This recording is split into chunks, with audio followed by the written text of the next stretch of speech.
Многу векови се водат расправи за тоа кој бил Александар Велики, од каде потекнува и кому припаѓа Македонија. Но кога ќе ги погледнеме фактите, не политичките приказни, вистината е јасна. Александар не бил ниту грк, ниту србин, ниту бугарин. Тој бил македонец, владетел на древната македонска држава со сопствена династија, култура и јазик. Во негово време ниту Грција, ниту Србија, ниту Бугарија не постоеле како народи. Дури и самите атињани ги нарекувале македонците варвари, луѓе со поинаков јазик и обичаи.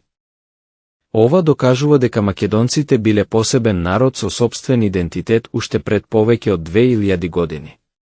Во 19 и 20 век, кога се создавале современите држави, Грција со помош на западноевропските сили, Британија и Франција, ја присвоила античката историја на Македонија. Така почна да се тврди дека Александар бил грчки крал. Но тоа не е историска вистина, тоа е политичка конструкција создадена за да се оправда окупацијата на Егејска Македонија.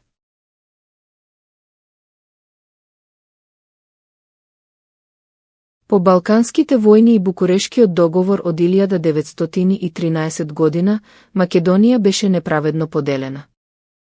51 припадна на Грција, денешна Егејска Македонија, 39 припадна на Србија, денешна Вардарска Македонија, а 10 припадна на Бугарија, Пиринска Македонија.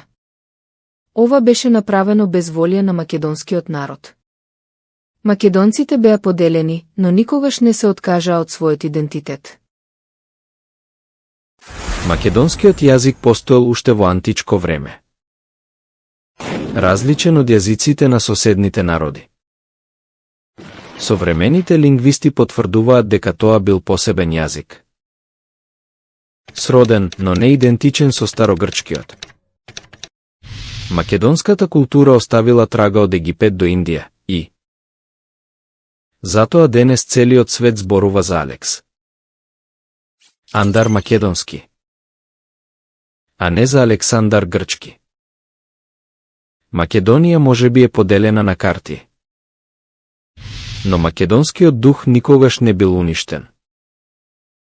Александар и неговиот народ оставија наследство што живее во секој македонец денес. Нашата задача е да ја чуваме вистината. Да не дозволиме други да ја пишуваат нашата историја, затоа што таа историја е наша. Македонска.